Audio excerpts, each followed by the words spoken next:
Aujourd'hui on se retrouve donc pour un DIY pour réaliser ces perles en papier. Donc vous voyez, vous en avez toutes les tailles, de toutes les couleurs. Voilà, donc la mienne, vous voyez, elle est très moche parce que j'ai vraiment pas pris le temps de la réaliser. C'était juste pour vous montrer, voilà. Donc je vous laisse avec la vidéo. Donc pour ce DIY, vous aurez besoin donc d'une feuille de papier blanc. S'il y a du brouillon au derrière, c'est pas grave, on n'y verra pas. Vous aurez besoin d'un crayon à papier, d'une paire de ciseaux, donc une règle, voilà, des feutres, voilà. Vous aurez besoin aussi d'un pinceau, d'un cure-dent et aussi, donc moi j'utiliserai du vernis acrylique, voilà. Mais je sais pas si vous pouvez utiliser peut-être de la colle liquide, je ne sais pas, j'ai jamais testé. Donc si vous avez testé, vous me direz si ça rend bien.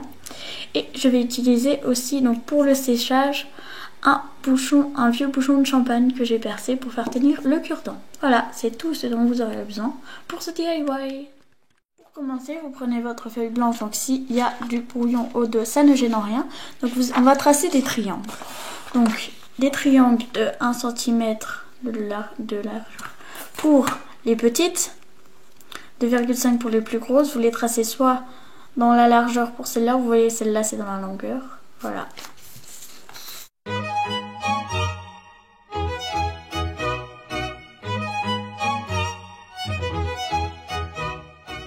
Vous avez tracé votre triangle, donc vous voyez ça prend toute la largeur, vous allez les découper un à un. Vos triangles, on va les colorier. Donc vous prenez vos feutres et vous faites des motifs. Donc vous voyez là, si les traits sont longs, ça fera des marques plus espacées. Et vous voyez là, si les traits sont rapprochés, ça fera beaucoup moins d'espace. Donc vous n'êtes pas obligé de colorier l'intérieur. Vous faites juste une fine bande de chaque côté. Et puis voilà, après parce que ça ne se verra pas vu que ça sera enroulé. Voilà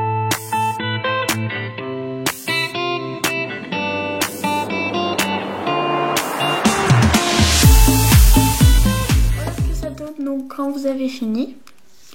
Donc il faut faire très attention aux bords, donc vraiment bien les colorier, ne laissez aucun blanc, sinon ça fera pas joli. Il faut bien donc le bout bien le colorier, voilà, sinon ça se verra. Il faut faire très attention parce que c'est très fragile.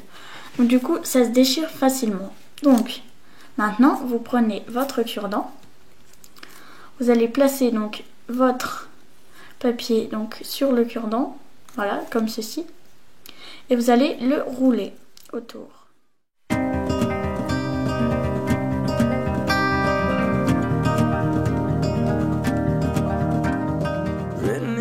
Enroulé, vous laissez juste le bout dépasser et maintenant vous prenez donc votre vernis. Donc moi j'ai du vernis acrylique brillant, donc je sais pas si de la colle liquide, je sais pas si ça marche, j'ai jamais essayé. Donc si vous essayez avec de la colle liquide, vous me direz le rendu parce que moi j'utilise du vernis donc acrylique brillant.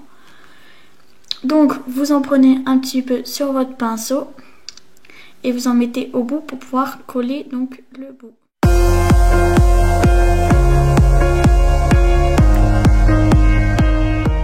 Voilà, donc vous égalisez bien des deux côtés. Donc vous voyez, moi c'est pas du tout égal, mais bon, je vais pas trop toucher. Maintenant vous allez tout recouvrir avec du vernis acrylique, donc vraiment tout, sinon ça va pas être solide.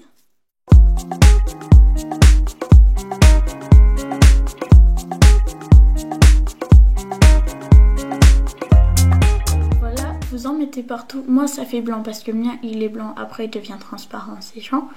Vous en mettez vraiment partout et bien égalitairement, pas comme moi où ça fait des pâtés. Surtout aussi en mettez bien sur les côtés. Il y en a certains, ils en mettent pas trop sur les côtés, du coup ça tient pas. Et maintenant que vous allez faire ça, donc vous allez le faire sécher. Donc moi j'utilise pour le tenir donc un vieux bouchon de champagne où j'ai fait plein de trous. Donc voilà, je mets mon pic dessus et je vais laisser sécher donc un bon bout de temps. Donc le temps que moi ça devienne transparent, il faut vraiment bien laisser sécher. Voilà, donc une fois que c'est sec, on va s'occuper de l'étape la plus dure et la plus longue, enfin à mon goût. Donc c'est le démoulage, enfin pour enlever la perle du cure-dent. Donc vous allez essayer de la tourner donc en sens inverse par rapport au cure-dent. Et donc si vous n'y arrivez pas, c'est normal, très souvent ça arrive ça. Il faudra forcer un peu plus. Donc moi normalement là j'y arrive. C'est vrai que souvent il y a du vernis sur les bords, donc c'est sûr c'est ça qui bloque. Donc voilà, je vais essayer de tourner pour le démouler. Réussi, je pense, parce que le vernis n'était pas tout à fait sec. C'est sûrement pour ça que j'ai bien réussi. D'habitude, quand le vernis est vraiment sec, c'est presque impossible à l'enlever. Donc, pour cela, vous pouvez peut-être mouiller un peu la perle, mais vraiment très légèrement, parce que ça ne passe pas, la couleur vont déteindre. Sinon, si vous n'y arrivez pas, il faudra peut-être couper un bout, essayer de faire glisser la perle.